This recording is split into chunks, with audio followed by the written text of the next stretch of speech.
Welcome back to Word Balloon, the comic book conversation show. John Suntress here. So great to have Rob Salkowitz back on the show on Word Balloon. Rob, of course, is the author of Comic-Con and the Business of Pop Culture. He writes coverage of the geek industry for Forbes.com, and he also does columns for ICV2.com. And that's where I saw his coverage of the outcry that came from the recent Marvel retailer summits. Last month, Marvel Comics held a 2-day summit with comic shop retailers, and ICV2's editor and publisher Milton Griep was the lone reporter in the room, and he described the discussions this way.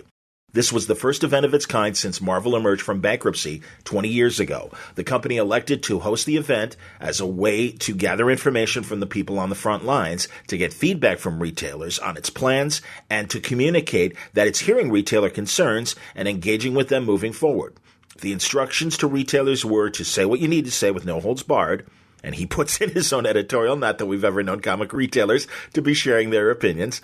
Questions were gathered before the event and solicited throughout. Editorial staff, including Axel Alonso, Tom Brevoort, and others, participated in the discussions of content and made presentations on plans for upcoming initiatives. Among the editorial topics discussed were reboots and restarts, event fatigue, timing of events, political overtones in comics, and legacy characters versus new versions of characters.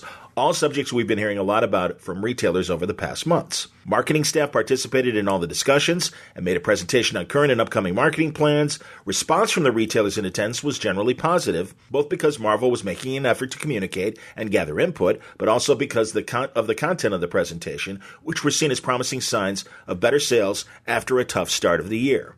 I absolutely recommend you go to ICV2 if you haven't already and read Milton's coverage of the summit, but also his interview with David Gabriel, the vice president of marketing. He made a comment that broke the internet. Griep asked the question, things that had seemed to work in the past clearly didn't seem to work in that October-November period. He asked, did taste change, and why did taste change? Gabriel's response was, I don't know if that's a question for me. I think that's a better question for retailers who are seeing all publishers. What we heard was that people didn't want any more diversity. They didn't want female characters out there. That's what we heard. Whether we believe it or not, I don't think that's really true. But that's what we saw in sales. We saw the sales of any character that was diverse, any character that was new, our female characters, anything that was not a core Marvel character, people were turning their nose up against. That was difficult for us because we had a lot of fresh, new, exciting ideas that we were trying to get out, and nothing new really worked. Then Gabriel went out and has since corrected the statement, saying, discussed candidly by some of the retailers at the summit, we heard that some were not happy with the false abandonment of the core Marvel heroes, and contrary to what some said about characters not working, the sticking factor and popularity for a majority of these new titles and characters, like Squirrel Girl, Ms. Marvel, The Mighty Thor, Spider-Gwen, Miles Morales, and Moon Girl, continue to prove that our fans and retailers are excited about these new heroes. And let me be clear, our new heroes are not going anywhere. We're proud and excited to keep introducing unique characters that reflect new voices and new experiences into the Marvel Universe and pair them with our iconic heroes. We've also been hearing from stores that welcome and champion our new characters and titles and want more. They've invigorated their own customer base and helped them grow their stores because of it. So we're getting both sides of the story, and the only upcoming change we're making is to ensure we don't lose our focus of our core heroes. Complicated issue for all publishers and really all media companies that face this around the world. We saw the outrage over the Kendall Jenner Pepsi commercial. And I, rolled my eyes at first, but then it's like, no, I get it. I understand where the anger is coming from. And also, it's just very interesting to watch the power of the consumer to yell very loudly and say no and really get something done. That's really interesting. So Rob Salkowitz really took a hard look at some of the general issues that were discussed in this Marvel Summit. And I think really analyze these in a very good way in terms of explaining the bigger stakes. It really isn't just a direct market question. It really is a global question, a global market question. And I am happy to have Rob on to talk about his 2 articles at ICV2, which I both think you should read, and also the chance to hear more about it in this conversation on today's Word Balloon. It's brought to you by In Stock Trades at InStockTrades.com.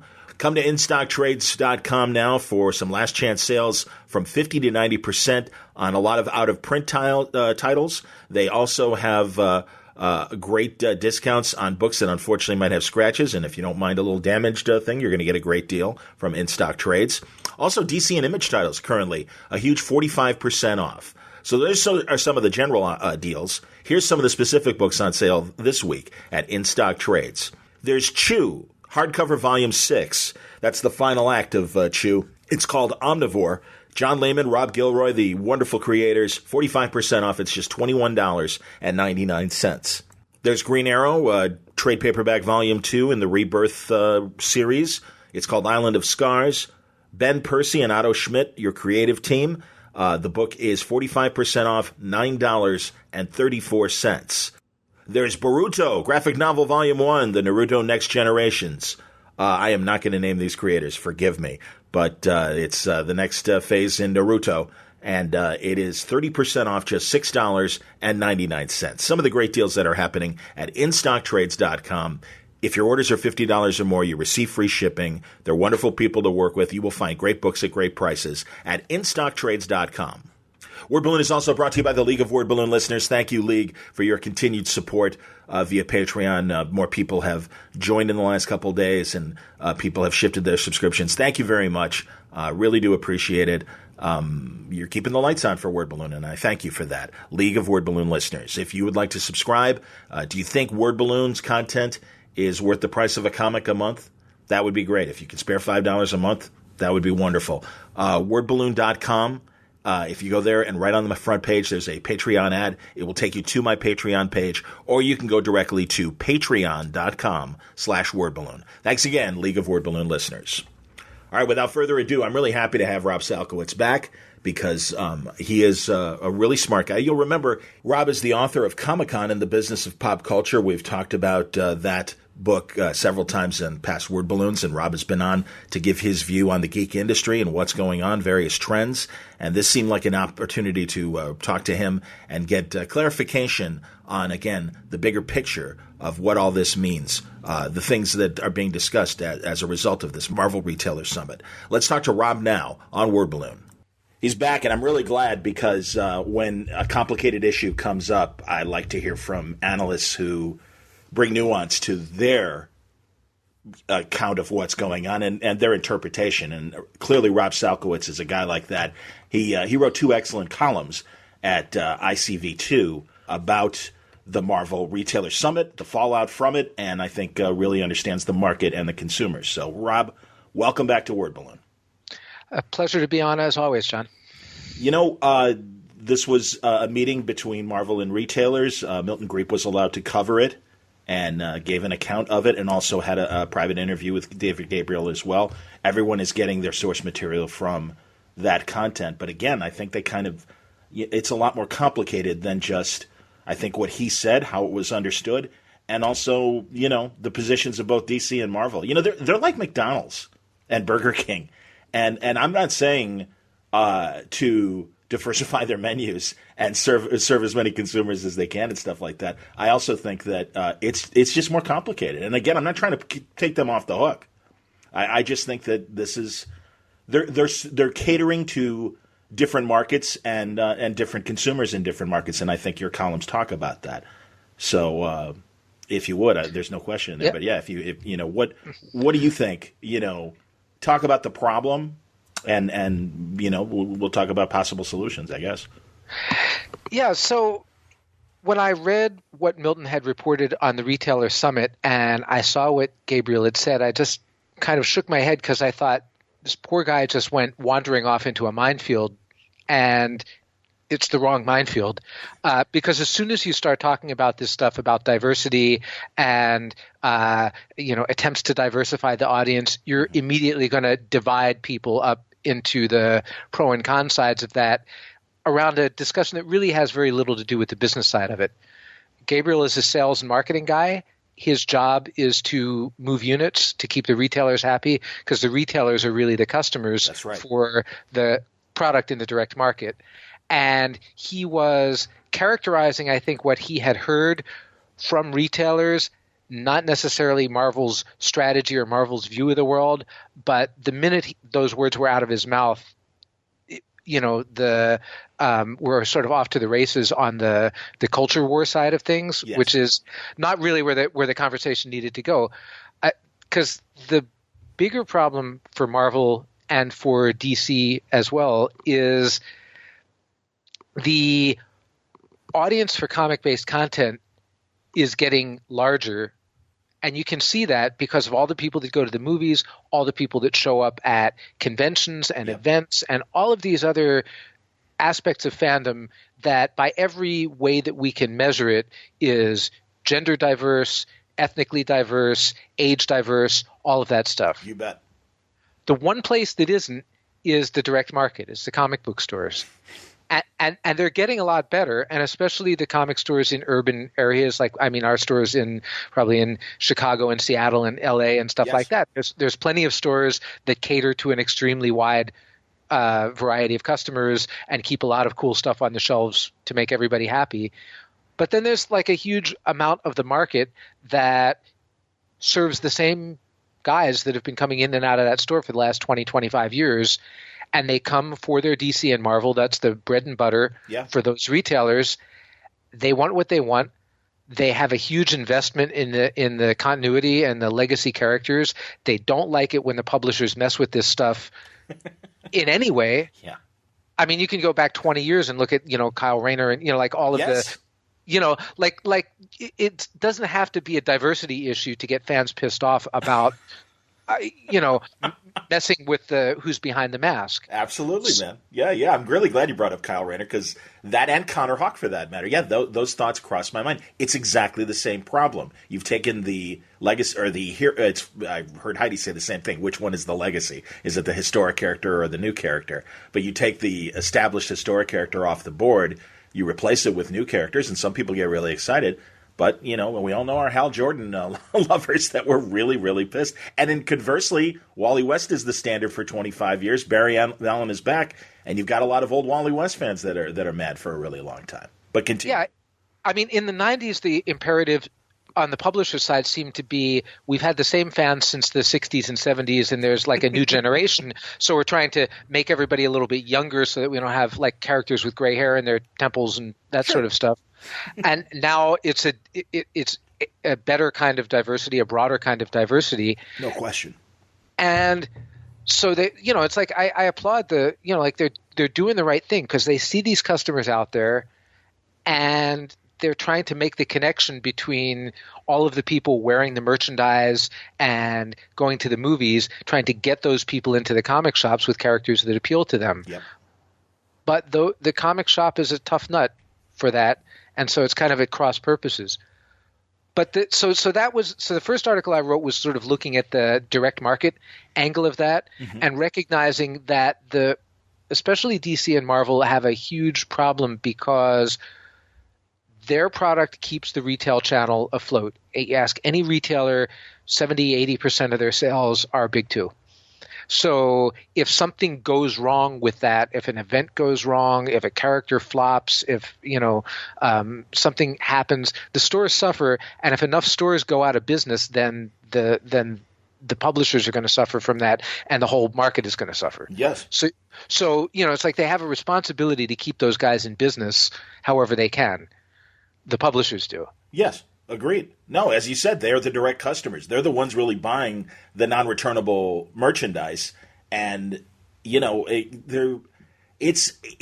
tough. I mean, if you've got stores saying no to a specific product, then you have to decide what other channels are there. But I know that Marvel in particular, even more so, I think, than DC. DC seems to always be willing to at least go 12 issues before they cancel a book. If once Marvel's sales are low, they'll cut it off, whatever story arc is going on. And in a lot of cases, announced ongoing books suddenly become a 5-issue miniseries because they've been canceled because of low sales after the first issue. Well, this is the other problem that Gabriel didn't address this very well, but from what I've heard from retailers is that their bigger problem is the restarting of all the series at number one, and existing customers don't like that. They They don't know where to come back on. They don't like picking up a number one issue that might as well just be a continuation of the previous series. Sure. Like there's a lot of garbage with variant covers that's sucking a lot of money out of the market. So there's plenty of stuff to complain about. And it was, again, unfortunate that he fixated on that one because there's plenty of problems to go around. But then if you look at the other side, I mean, the real contrast here is if you look on the bookstore side. Yes.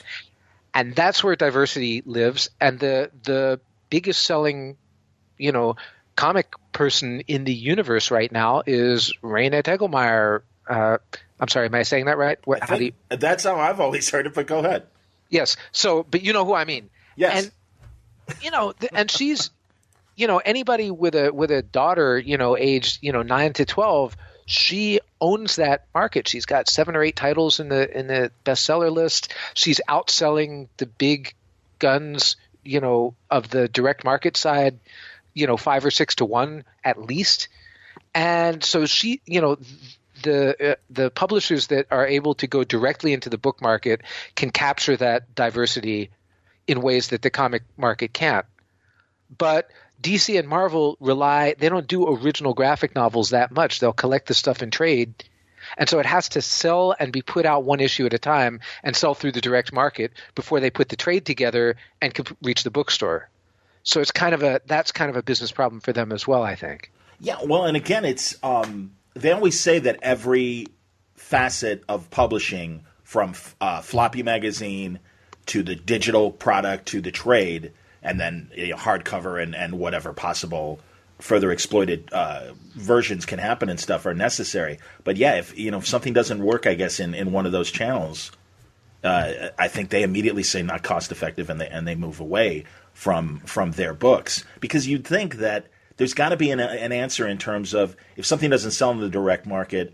All right, well, how can we, in fact, they have done it. I know that the Stephen King adaptations were really made primarily for the book market, the book selling market and stuff. I don't know. I know that the budgets for each individual book are very carefully considered. And, Gabriel is that kind of numbers cruncher that really does say, all right, we can spend, I'm just going to throw out hypothetical numbers, $10,000 per month on a book because it's going to make us, 20. And it's, it's worth us doing. If it falls below that profit margin, we're not going to do it. And again, these are all hypothetical numbers. But, I just don't understand why that's not pursued more. Or as far as the numbering concern from stores, I've never heard a store ask the direct question, can't you just call it Spider-Man, The Vulture's Revenge, 1 through 6? And then the next one, Spider-Man, Hammerhead is Back, 1 through 6. And that should, kind of solve the problem of, all right, every 6 months you're going to have a new number one. And it's clear what it is in regards to, and people can see on the stands, oh, all right, that's, chapter 2 of a 6-part, story or something. They do it inside the book, but you'd think they'd do it on the cover. Well, some of the other publishers have had some success doing this sort of season concept. It's never seems to have caught on that much with DC and Marvel. I mean, I know Dark Horse does it, like with the Buffy books and with things like that. And that's a framework that people understand. Sure.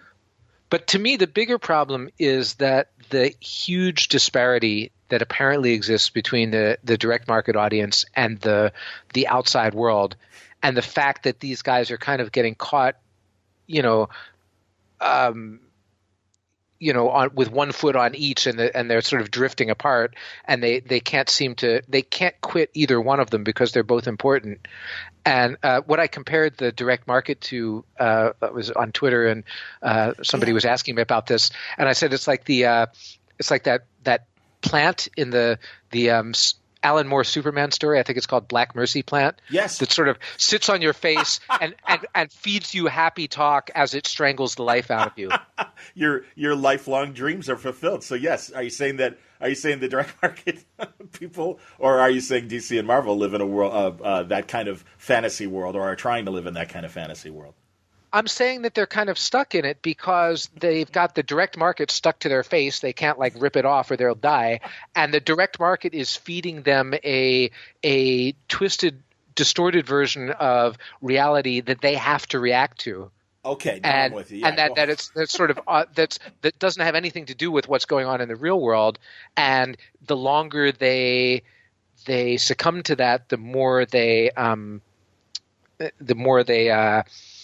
are strangling themselves. Yeah, well, and they're dependent. and the more inert they become. Yeah, they're dependent on it, and they're stuck doing the same thing. I hear you, man. I understand that, and seriously, I'm sure very much might sound like white middle-aged guy, not quite getting why there isn't room for both, and that maybe again, it's easy for me to say it's not my money, but it would seem that if they want to continue to, do diverse products and stuff, I think that's great. They have to give more time for that stuff to develop an audience, a much more diverse audience. And you talk about that as well, that in some stores, it might really be just DC and Marvel in their stores. But in a lot of stores, and certainly in the big cities and stuff, they're competing with so many other publishers that are, on the one hand, doing, I like your rundown of it. So I'm going to let you describe, obviously the different kind of publishers that are out there and what they're putting in the direct market in competition with DC and Marvel.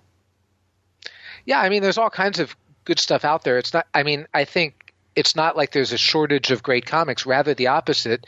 And one of the things that I worry about is that even if you take the focus off of Marvel or off of, the big two, and you look at, okay, so I'm not a superhero customer, so what does, Image and Dark Horse and IDW and Boom and down the line have for me? Well, it's more and more stuff, and it's all good. Yeah. I have a limited budget, and especially if I'm 20% of the market as a non-superhero reader, and even, Image has like 12 great books, and they all are having these continuing stories, and you need to, keep track of all of them. Yes.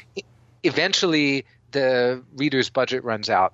And some of these things might be better off paced out over a longer period so that you don't use up the market right away on all of your good stuff, or you don't set your creators against each other in sort of a Hunger Games, to see whose great idea is going to win out. Yeah, I hear that. That's true too. I talked to Bendis. I haven't released the word balloon yet. But Bendis made a good point. He wonders if, especially for DC and Marvel, as the television shows continue and stuff, does it hurt what was a reader, or a potential would-be reader? They're getting, 20, 22 Flash stories a year. And some of these, obviously with the other television shows, weekly television shows, that might, sate them enough that they won't come in the store. Not only converting new customers and stuff, but even old customers who might be like, I used to buy the Flash, but now I get it every week. I don't need to go in the store and wait 30 days for the next chapter in the same story.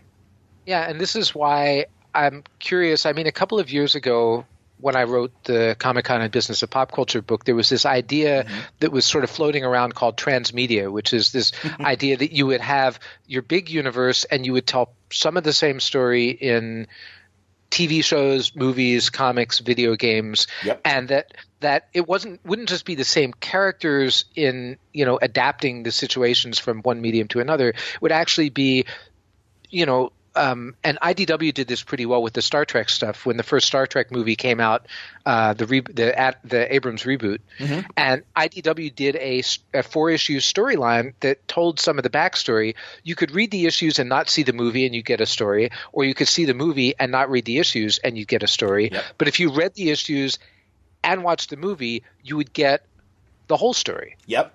Absolutely. No, I read that prequel. I thought that was pretty good. It was Spock's motivations with the Romulans before the movie starts, and it's this great, prequel to the movie, and it was fantastic. I agree with you. Yeah, that's a different.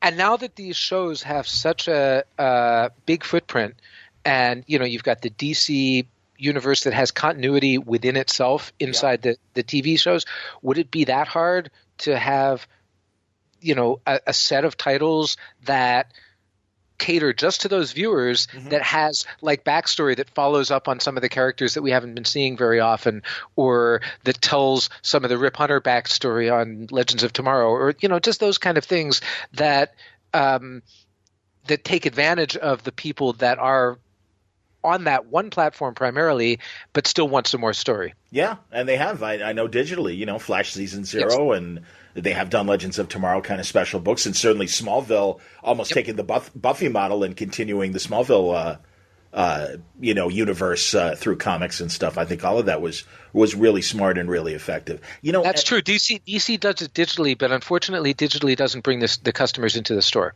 Well, that's true. No, you're right about that. So I guess that doesn't help the direct market. They do have the eventual magazine that, collects what is released digitally every week and everything. Batman 66 was a good example of that. Oh yeah, the great series. Yeah. But interestingly, one of the things that happened when I wrote the first piece for ICV2, and ICV2 now has a premium section that's in beta, and they have a few people on there. So usually on ICV2 there's no comments on the posts, but now they have a forum where people comment. So a retailer from South Carolina, I think his name is Daniel Maccabee, wrote this really interesting response to my piece, and he says, "This is the stupidest problem. Why is it one or the other? Yes. Why do you have to have diversity, or you mess with old characters, or you don't have diversity and you keep the old characters the same? Why not just create diverse characters?" And I thought, that seems like an easy answer. And then when you go and look at it, I mean, can we think of a corporate-owned character at DC or Marvel that's been created in the last 25 years of note? Well, you actually do put out some, and especially in the case of DC, where they're taking old names and creating new characters with them and stuff. And a character that's not a reboot, because they own the trademark to them. So if they hire a creative team to come in and breathe life into, hesitate to even say the name Mr. Terrific because it's such a stupid superhero name.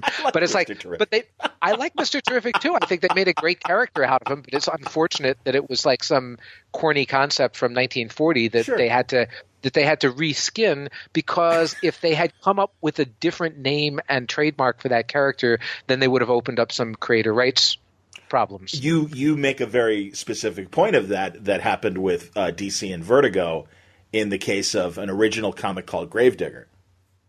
Yeah, so I was at WonderCon last week, and I was moderating.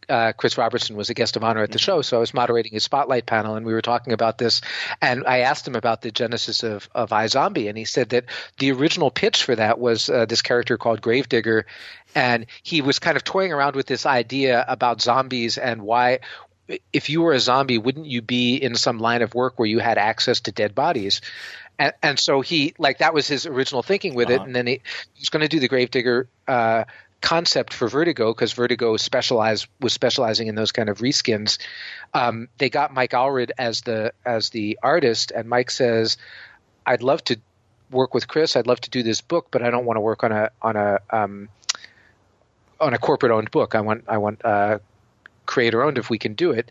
And DC apparently said, "Well, there's two things you can do. We can license you the trademark so that you'll have the copyright and the creative rights to everything that you do with that, or we can just create a new character and spin it off and just make it its own thing, and then you would have ownership of that."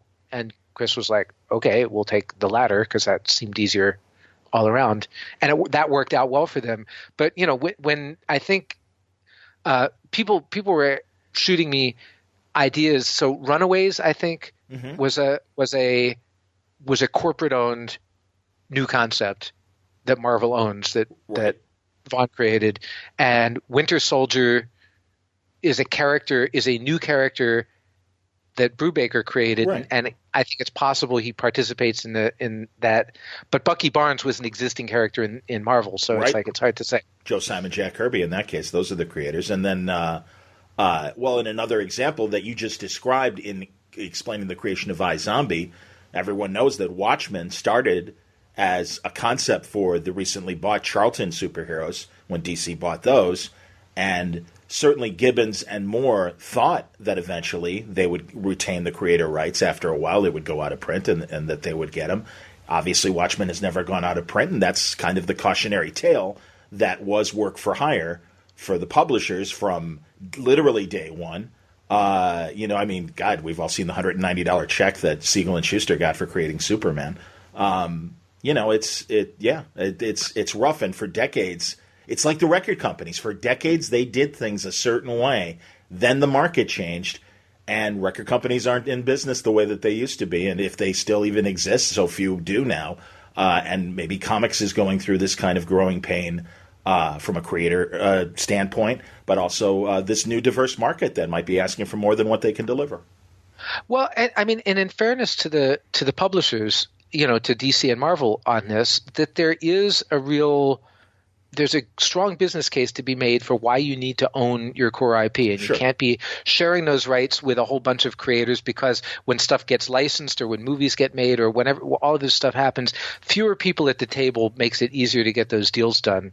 And these are corporations with responsibilities to their shareholders and all of that stuff. So I think they look at it, and also for every one character that breaks out, maybe there's 10 that don't, that they assume the risk for. Yes, no question. Right? So it's not like they ask for the creator's money back if a creation doesn't work out, but then the creator comes by and says, wow, this thing made $1 million, like cut me in on it. And so, again, this is sort of devil's advocate, to be sure. Well, that's really, I think the whole point of this discussion is kind of to point out the devil's advocate points, but go on.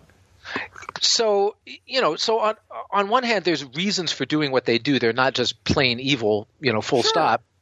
But on the other hand, they're in a creative business, and creation doesn't happen without a creator. Absolutely. And so if you make a business decision to say, we're taking a hard line on creators when it comes to our core IP properties, if you create something on a work-for-hire situation that's a character in the Marvel or DC universe, that belongs to us. And maybe we'll be nice about it and cut you in, as DC did when Paul Levitz was in charge. But it was not a formal arrangement. It's not an admission of shared ownership or anything like that. It's just depending on the disposition of the people in charge. Then any creator is going to say, fine, you're paying me to write a good story about your characters and sell a lot of books, which I will do. But when I have my own idea, I'm going to go somewhere else with it. That's right. No, and I mean, you mentioned Mike Allred, and there are a lot of very well-established creators that probably you won't ever see do any DC or Marvel work, or if they do, it'll be in a very small, kind of event-style circumstance, and that makes sense. Because again, the market is now big enough to let these people take their names and create their own stuff, and succeed or fail on the concept's own merit. I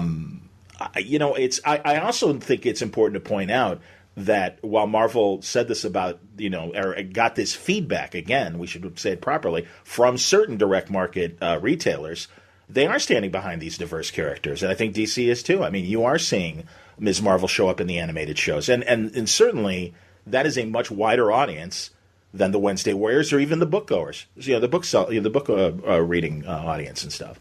Well, I think Ms. Marvel is a special case because, the one piece of writing on all of this that I would recommend everybody read is Willow Wilson's response to this whole situation. She wrote a post on her Tumblr that I referred to in my piece because I thought it was just very well argued and talking about how, like some of this stuff happens just through the natural creative process, and that's where Ms. Marvel came from. And the fact that it was organic and it wasn't forced and nobody knew what would happen with it, whereas some of this other stuff seems a little bit over-engineered, and it might be just a bad idea. Yeah. I mean, it might not be the diversity of the character. It might just be that it's not a great story, or it wasn't, timing was wrong, or they tried to make this character happen. I mean, in my opinion, I think it's freshening up these characters every once in a while is a good idea, and it opens up some new story possibilities when it's not the same old guy that's been, Iron Man for the last 50 years. Try something different. No, I agree. I also think, too, timing is an important thing because you're throwing all these movies and cartoons out there that reflect that Marvel Cinematic Universe version of Iron Man, and I do think people, it re-energizes the old fans to say, oh, I want to read new Tony Stark stories. And even possibly the person that goes to see the film wants to see Tony Stark. And, hey, Riri Williams is a great idea, and it's a very fun story. And it really is good. But I think the solution that the retailer suggested, too, is it doesn't need to be either or. You need to find solutions, especially early on, to keep, both versions around. I think Jason Aaron actually is doing a really effective job of that in Thor. We're following Jane Foster as Thor, but the Odin son, I have to put my geek voice on when I say that name, but I think it's now the Odin son is in a much more fascinating place because if he's not Thor, who is he? And I think that's a really interesting character journey. And also, I think, again, timing, try not to do everything at once because, God, it reminded me, and I used this example when I was talking to Bendis about when James Robinson and also when, oh God, and now I'm blanking, shame on me, the great Justice League animated writer that passed away a couple years ago. Wonderful writer. Dwayne McDuffie. Dwayne McDuffie, thank you. First James comes on to do Justice League, and it's like, oh, well, by the way, you can't get Superman and Wonder Woman because Straczynski's rebooting them, and Superman's walking across the country. And Batman's stuck in time, so you can't, or, he's out of the time stream, so you can't use him. And then poor Dwayne comes on, and it's like, hey, I want to do a Justice League, book. All I've done is made 5 seasons of amazing 20-minute Justice League stories. Certainly this is the guy to write Justice League. And it's like, well, who do I have? Well, we can give you Zatanna and Plastic Man and like all the C-level Justice Leaguers. Well, maybe Hawkman? No, you can't have Hawkman. How about the Atom? No, you can't have the Atom. It's like, well, Jesus, what kind of hand are you giving this poker player to play with, man? I mean, it's ridiculous. So I think, I really think this generation's event that they're doing, and it really is, basically the annuals for the summer. That's what they are. I think that's a step in the right direction. But again, the stories are too slow. And so it is tough to, when you're only telling 2 stories a year about and change, I think it's a lot harder to, if you got an interesting concept, sometimes it feels like it goes on too long. I mean, Jane Foster has been Thor now for 5 years. That's pretty incredible when you think about it and stuff. And, again, it's like a great story. And if you intend to keep her as Thor, that's fine. And now finally we're getting to the point where the Odin's son 5 years later might be picking up a hammer soon. So, it's interesting. It is. And I think that, that raises the other issue that's kind of behind all of this, which is, is the value for dollar still there for the fans? Yep. At the pace of the story, I mean, how much does it cost to get the whole story relative to your other kinds of entertainment? How long do these things take to read? Are they still collectible? There's all of these other things looming in the background on the direct market. And again, I felt like it was sort of unfortunate to focus on this one thing that is at the worst is a mixed blessing. It's like, okay, you're turning some people off, but some people like the stories. Some old fans like the stories. Maybe you'll bring some new fans in. So, like the diversity thing cuts both ways, even in the direct market. But some of this other stuff doesn't. Like if people are pissed off about the universe constantly churning, about overlong events, about bad value for dollar in the books, about unstable creative teams, and the fact that you don't, a lot of these projects don't allow enough time to gel. So, and then they pull the rug out and they bring somebody else in and things like that. Those are a different order of problem than what they're doing with the characters. And it contributes again to that lower bottom dollar or that lower profit margin that they saw in the fall and felt like it was necessary to talk about. You're right. It's interesting that they didn't talk about some of the obvious stuff. The number one book last month was that 75th issue of Spider-Man for $9.99, and it was really interesting because on the one hand you might see that number and think, oh well, maybe as much. Personally, I'm like, really $10 for a floppy book? I'm kind of not happy about that. And but yet it was the number one book, so it's like, oh, maybe I was wrong. Yet I went into a few stores, and again, this is anecdotally, so I guess there's no real scientific measurement behind this. But it was interesting to hear the retailers say, yeah, we stocked the book. And it's sold okay, but we still got issues and stuff. And it's like, maybe, maybe the stores were willing to do it thinking that because it's got that kind of 75th number that it will be of interest and everything, and it'll be a hot book. But again, like we said, they mess with the numbering so much. A 75th number of Spider-Man, what does that mean? The book's been around for over 700 issues. I mean, it's why, it may be 800 now. I lose count because of the renumbering and stuff. The numbers are meaningless. And I just, I don't even know from a collector's standpoint how the numbers still matter, the issue numbers. Well, it's unclear to me how anything on the collector's side still matters, to tell you the truth. I mean, this whole business on the variant covers and everything, yes. I mean, this just escapes me. And, I see stuff going, on eBay for certain amount of money, but I'm just wondering who's spending that money. What do they think they're getting? Yep. It's very odd to me because back in the old days, there was a real case to be made for, scarcity, or if there was distribution problems with a certain issue, or the fact that some of this stuff you couldn't count on it ever being reprinted. So if you wanted that part of the story, you had to go and track down the particular books. That's right. And there wasn't a million places to get them. Now I feel like there's no comic I can't get with 10 seconds of a search and a click of a mouse. So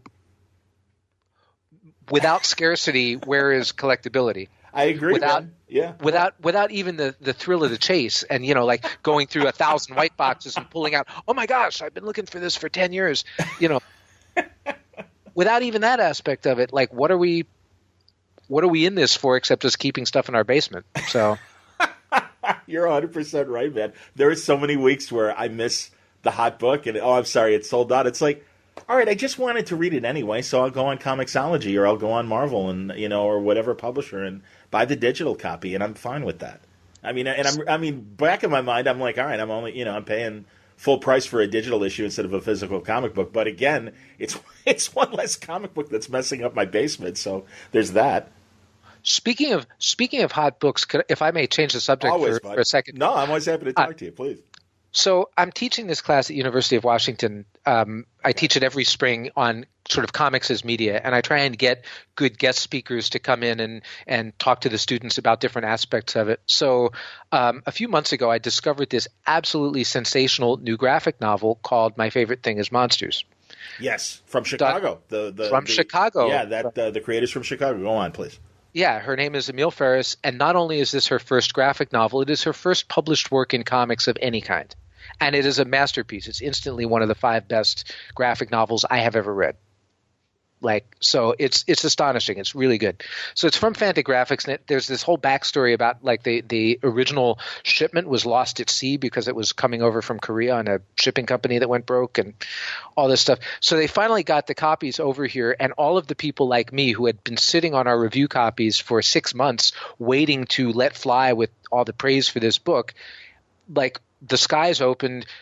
Me and Forbes and New Yorker and Vulture and New York Times. Fresh Air on NPR. Fresh Air on NPR, just flooding the zone, oh, you got to read this book. Well, they sold out, and the new ones aren't in yet. So I was going to assign this book to my students to read because we have Emile speaking to the class 2 weeks from now. So I thought you should go and read her book. You can't find a copy. You go on eBay and you look for this $300 and $400 for a copy of this. The book hasn't even been out for a month. That's so fantastic.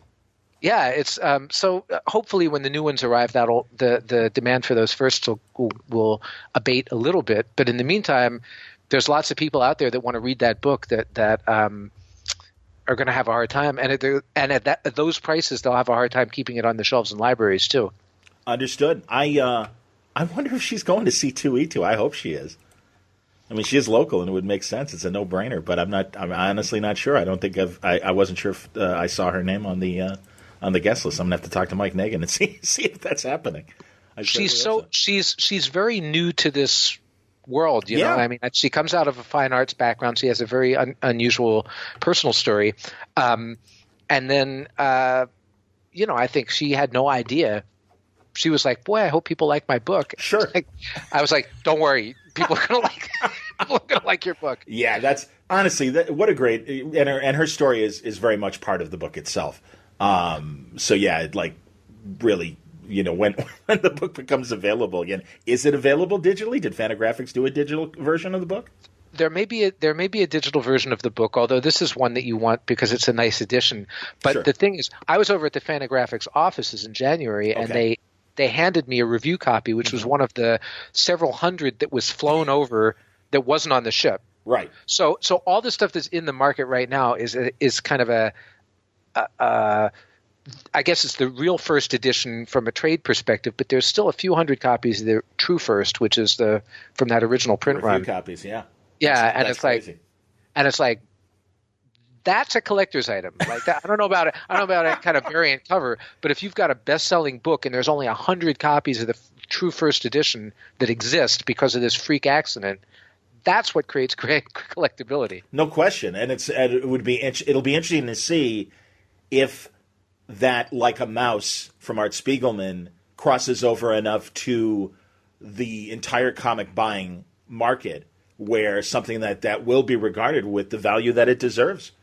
It'll be interesting to see. That's honestly, Rob, I know as an analyst, and you do, we've said this before when talking about your books or other issues, that you analyze trends all the time, and I'm glad that your interest in geek culture has allowed you to do this in this environment, because and I'm sure you agree, this is the most interesting period since really the advent of the direct market, where things are really changing, and we're watching things change all the time, not only from a creator and publisher standpoint, but truly the audience having a very, very loud voice, as evidenced by what happened with Marvel, as evidenced by what happened with Kendall Jenner in that stupid Pepsi commercial. It's a really interesting time.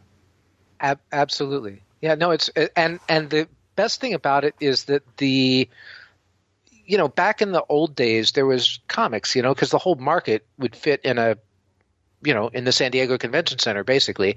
And now, so you had, like the art alternative comics next to the superhero comics, and it was all kind of in the same thing. Now, comics as art and literature is going in one direction and getting all of this sort of cultural recognition. And there's also the whole pop culture industry that makes what DC and Marvel are doing almost a separate business from what the other guys are in. So you can watch it from whatever direction you want. And, what's true on the art and literature and, the larger non-direct market side of comics, you can say a whole bunch of stuff that is interesting and true that doesn't apply to superheroes, and vice versa. And that's kind of the bind that Gabriel was in, because the world that they're seeing at Marvel and the world of comics culture in general are not – they don't overlap as much as they used to. Yeah, John Hickman said it a couple years ago on my show. The books might be on the same shelf in the comic store, but they're there for different reasons. And I thought well said. John Hickman, there you go. The guy can turn a phrase. No, and again, my food analogy. I mean, it's the difference between gastropubs and foodies going and finding the great new places to go, and Marvel, McDonald's and Burger King keep chugging along and making hamburgers for people and making a very specific product that it's food, but it's food of a different kind. Sort of. Yes, food. Indeed. Yes, indeed.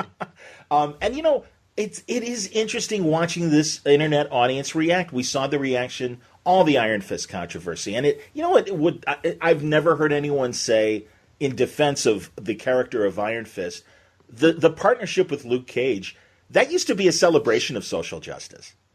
That really was of its time hey, these two races can work together and actually be brothers. And it was, I really think that was one of the great messages of Power Man and Iron Fist. And I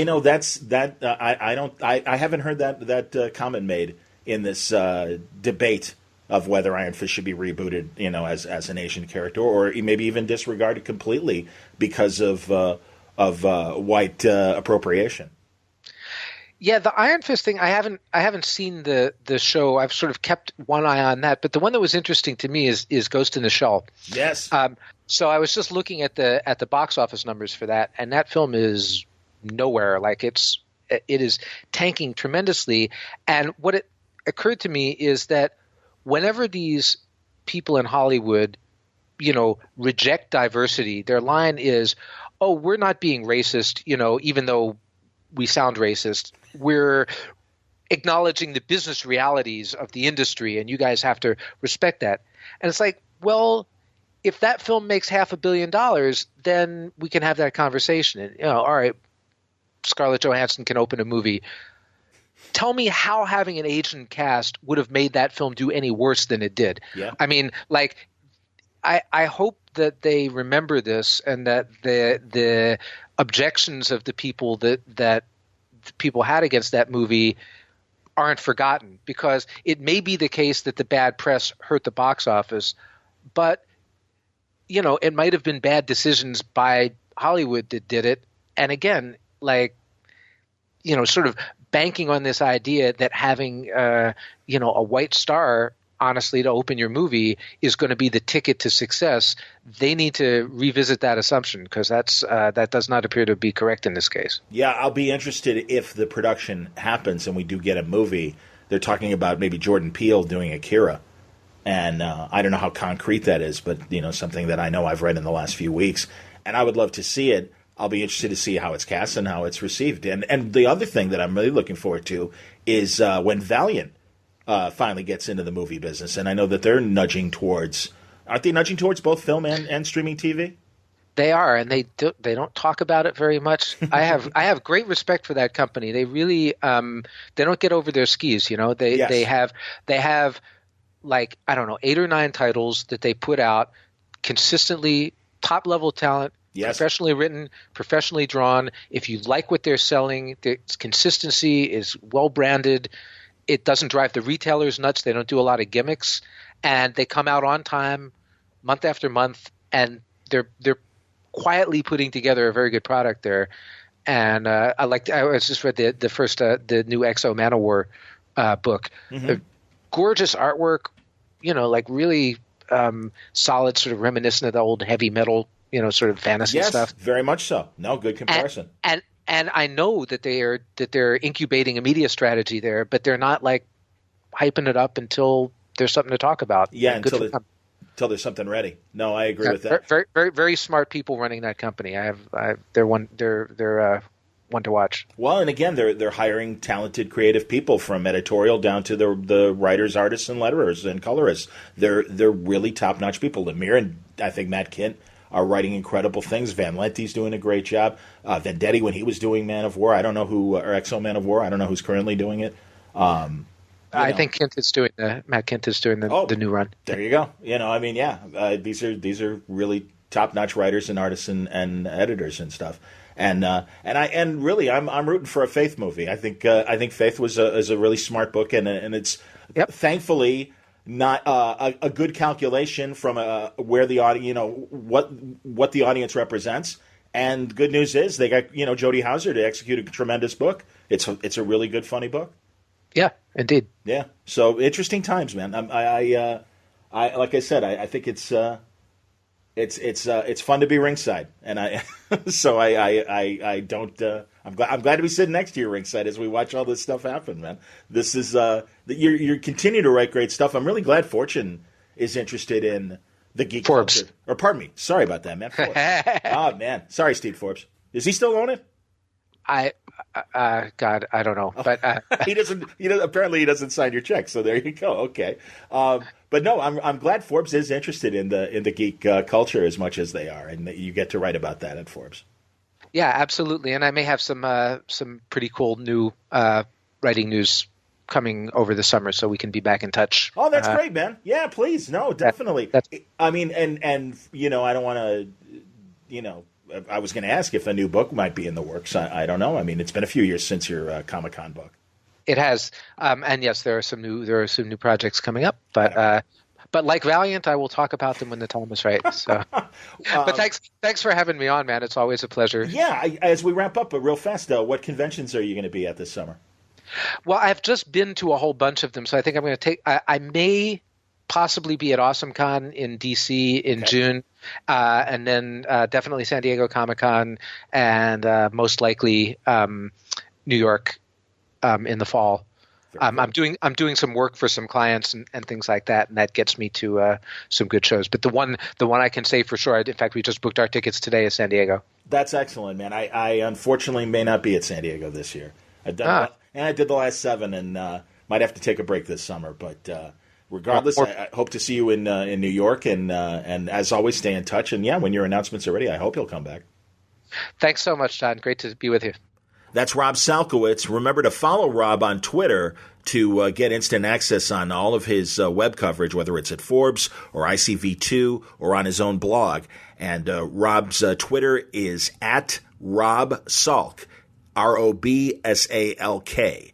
at Rob Salk. So it was great talking to Rob, and I look forward to hearing his news that's coming up later this summer. Thanks again for listening to Word Balloon today. It was all brought to you by In Stock Trades at InStockTrades.com, where the Daredevil by Brubaker and Lark Omnibus hardcover volume 1. They have new packaging for this. It is 50% off and just $50. I was talking about the Brubaker and Lark Daredevil run just over the weekend, actually. Crazy. Mighty Avengers by Bendis, the trade paperback complete collection. Let's see, this is volume 1, or is it just the whole no, it's the whole collection. It's 512 pages. 42% off, $23.19. Damn. Batman and Superman, volume 6, Universe's Finest. That's from Pete Tomazzi and Robson Rocha, and it's 45% off, $16.49.